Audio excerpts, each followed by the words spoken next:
हर हर महादेव, जय भोलेनाथ। नमस्कार दोस्तों, आप सभी का स्वागत है धर्म ज्ञान के मार्ग में। आज हम बात करेंगे चैत्र नवरात्रि 2024 में कब से शुरू कब समाप्त, खरवास में पूजा का सामान लें या नहीं, पहली बार व्रत करें या नहीं, बिना कलश रखे बिना व्रत रखे संपूर्ण पूजा का फल प्राप्त कैसे करें। हिंदू धर्म में नवरात्रि के 9 दिनों तक माँ दुर्गा के 9 अलग अलग स्वरूपों की पूजा अर्चना का बड़ा महत्व है। साल भर में मुख्य रूप से 4 नवरात्रि आती है, जिसमें 2 गुप्त नवरात्रि होती है, एक शारदीय नवरात्रि और एक चैत्र नवरात्रि। तो पंचांग के अनुसार इस साल चैत्र नवरात्रि की शुरुआत 9 अप्रैल 2024 से होने जा रही है। तो नवरात्रि की पहले दिन ही कलश स्थापित किया जाता है और 9 दिनों के व्रत का संकल्प लिया जाता है। चलिए जानते हैं चैत्र नवरात्रि का शुभ मुहूर्त और कलश स्थापना की सरल विधि, और कैसे हम बिना कलश रखे बिना व्रत किए भी माँ की कृपा पा सकते हैं। पंचांग के अनुसार इस साल चैत्र माह के शुक्ल पक्ष की प्रतिपदा तिथि 8 अप्रैल को रात के 11:50 पर शुरू होगी और अगले दिन 9 अप्रैल को रात के 8:30 पर समाप्त होगी। इसलिए उदया तिथि के अनुसार 9 अप्रैल से चैत्र नवरात्रि का आरंभ होगा। पंचांग के अनुसार इस साल अमृत सिद्धि योग, सर्वार्थ सिद्धि योग समेत कई शुभ संयोग में चैत्र नवरात्रि की शुरुआत होगी। चैत्र माह शुक्ल पक्ष की प्रतिपदा तिथि सुबह के 6:11 से लेकर के सुबह के 10:23 तक कलश स्थापना का शुभ मुहूर्त बन रहा है। ये वीडियो को अंत तक लास्ट तक जरूर देखिएगा, जिससे कि आपको सारी बातें समझ में आ जाए। और ऐसे ही वीडियो देखने के लिए अगर अभी तक आप लोग चैनल को सब्सक्राइब नहीं किए हैं तो वीडियो को लाइक और चैनल को सब्सक्राइब करके साथ ही घंटी को जरूर दबाइएगा, जिससे कि मेरे वीडियो के नए नोटिफिकेशन सबसे पहले आप लोगों तक पहुँचे। और कमेंट बॉक्स में जय शेरा वाली माँ जरूर लिखिएगा इनकी कृपा पाने के लिए। देखिए, अभी खरमास चल रहा है, तो खरमास में बहुत सारे लोग कहते हैं कि खरमास में कोई नया चीज़ नहीं खरीद सकते हैं, तो ऐसी बात नहीं। और पूजा की सामग्री जो है हम कभी भी खरीद सकते हैं, चाहे वो खरमास हो या कुछ भी हो। पूजा का सामान जो है खरीदने में हमें कोई दोष नहीं लगेगा। तो पूजा का जितना भी सामग्री है आप लोग इसी खरमास के दौरान भी खरीद सकते हैं। दूसरी बात है, पहली बार व्रत कर सकते हैं या नहीं, कोई भी नया व्रत हम शुरू कर सकते हैं। अब आप लोग नवरात्र का व्रत अगर शुरू करना चाहते हैं, चाहे कोई भी व्रत अगर शुरू करना चाहते हैं, तो आप लोग बेझिझक शुरू कर सकते हैं। इस साल मलमास 2 मास लगा था, तो कई सारे लोगों का ये प्रश्न था कि हम पहली बार व्रत कर सकते हैं या नहीं। तो आप लोग बेझिझक कोई भी व्रत आप लोग प्रारंभ कर सकते हैं, ये लिए कि होलिका दहन के बाद हम कोई भी व्रत शुरू कर सकते हैं।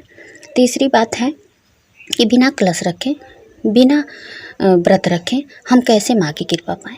दोस्तों, कई बार यात्रा, किसी बीमारी, गर्भावस्था या अन्य कारण के चलते लोग 9 दिन के नवरात्रि व्रत नहीं रख पाते हैं। ऐसे में अन्य तरीकों से भी माँ दुर्गा की कृपा हम पा सकते हैं। ऐसी स्थिति में नवरात्रि के पहले दिन और अष्टमी का व्रत रखकर और बाकी दिन विधि विधान से माता रानी की पूजा करके भी हम लाभ प्राप्त कर सकते हैं। कई बार लोग नवरात्रि का पहला दिन, पंचमी तिथि और अष्टमी तिथि का व्रत करके नवमी का पारण कर सकते हैं। इससे भी नवरात्रि के 9 व्रत करने जैसा फल हमें प्राप्त होता है। इसके अलावा 9 दिन तक रोजाना एक समय सात्विक भोजन करके भी हम व्रत कर सकते हैं। लेकिन इस दौरान याद रखें कि हर दिन व्रत का आप संकल्प लें और रोज माँ दुर्गा की विधि विधान से पूजा करें।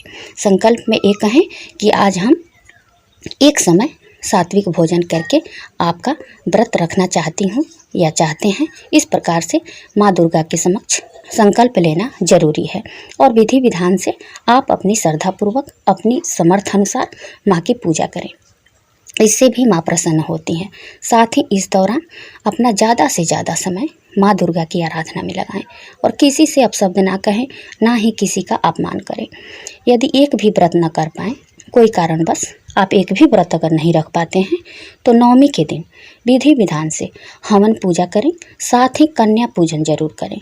कन्याओं को सम्मानपूर्वक हलवा पूड़ी या खीर पूड़ी का भोजन कराएं और उन्हें कुछ दान दक्षिणा देकर उनका आशीर्वाद ले लें। पूरे 9 दिन का फल आपको मिल जाएगा। लेकिन आपको ध्यान रखना है कि पूरे 9 दिन माँ की पूजा विधि विधान से करनी है। ये नहीं है कि कलश रखना है या आपको जोत जलानी है। जोत जलाना है कब? जब आप पूजा करने जाएं उस वक्त आप जोत जला लें, पूजा कर लें। उसके बाद फिर शाम में आप स्नान करने के बाद फिर जोत जलाएं, फिर माँ की पूजा करें, दुर्गा चालीसा का पाठ कर लें। अगर नहीं आती है तो मोबाइल से आप चलाकर भी वहाँ पर सुन सकते हैं। अगर आपको कुछ नहीं आता है यानी कि पाठ करने भी नहीं आता है तो भी आपको टेंशन लेने की कोई ज़रूरत नहीं है। आप सुबह शाम स्नान करने के बाद माता का ध्यान लगाएं। ये भी मन में भावना नहीं रखनी है कि मेरे पास इतनी सामग्री नहीं है तो हम माँ की पूजा नहीं करेंगे। ऐसा मन में बिल्कुल भी ख्याल नहीं लाना चाहिए। देखिए, कोई 56 भोग लगाता है वो भी स्वीकार करती है माँ, और जिनके पास कुछ भी नहीं होता है उनकी पूजा भी माँ स्वीकार करती है। भक्त की श्रद्धा और भाव सबसे बड़ी चीज़ है। अगर माँ के प्रति आपका श्रद्धा और प्रेम है तो आप एक मिश्री भी चढ़ाकर पूजा करेंगी या करेंगे तो आपकी भी पूजा वो उतना ही स्वीकार करेंगी जितना 56 भोग लगाया जाता है। लेकिन अगर भगवान दिए हैं आपको, अगर आपके पास समर्थ है, भगवान आपको उतना दिए हैं तो आप जितना चाहें उतना सामग्री लगा करके आप माँ की पूजा करें या किसी भी देवी देवता का पूजा करें। अगर हमारे पास समर्थ नहीं है तो हमारे पास जितना ही उपलब्ध है वहीं लेकर के हम माँ के सामने हाथ जोड़कर खड़ा हो जाएंगे तो भी माँ प्रसन्न हो जाएगी। ऐसा मन में कभी भी भ्रम नहीं लाना चाहिए कि हमारे पास इतनी सामग्री नहीं है तो हम माँ की पूजा नहीं करेंगे। अगर माँ की कृपा आप पाना चाहते हैं तो पूरे 9 दिन सुबह शाम स्नान कर लें, माँ का ध्यान लगाएं और जो भी आपके मन में प्रश्न है माँ के समक्ष ज़रूर रखें और माँ से क्षमा याचना मांगें। आपकी जो भी मनोकामना है माँ ज़रूर पूर्ण करेगी। और दिन भर के बीच में आप ज़्यादा से ज़्यादा माँ का ही ध्यान लगाएं। शुद्धि का मतलब ये है कि पूरे दिन आप जब भी बाथरूम जाएं अपना हाथ पैर ज़रूर धोएं और शाम को बिना स्नान किए अपने घर के मंदिर में ना जाएं। दोनों समय आप स्नान करें, जोत जलाएं, माँ की पूजा करें। जो भी आपके पास समर्थ है, उपलब्ध है, आप माँ को भोग लगाएं और हाथ जोड़कर प्रार्थना करें। जो भी परेशानी है माँ से कहें और एक दीपक आप तुलसी के पास ज़रूर जलाएं। ब्रह्म मुहूर्त में अगर पूजा करते हैं तो तुलसी के पास भी दीपक जलाइए। अगर ब्रह्म मुहूर्त में पूजा नहीं कर पाते हैं, केवल शाम के समय आप तुलसी माता के समक्ष दीपक जरूर जलाइएगा। अगर हो सके तो एक दीपक अपने मुख्य द्वार पर जला लें और शुद्धि अशुद्धि का ख्याल रखते हुए माँ की पूजा करें। मन में भावना ना रखें कि मेरे पास इतनी सामग्री नहीं है तो हम पूजा नहीं करेंगे। भगवान केवल भाव के भूखे होते हैं। श्रद्धा भाव से केवल पुकारते हैं तो वो ज़रूर आते हैं। उम्मीद करती हूँ कि यह वीडियो आपको पसंद आएगी। अगर वीडियो पसंद आए तो वीडियो को लाइक और चैनल को सब्सक्राइब करके साथ ही घंटी को ज़रूर दबा लीजिएगा ऐसे ही वीडियो देखने के लिए। फिर मिलती हूँ एक नई वीडियो के साथ, तब तक के लिए बाय।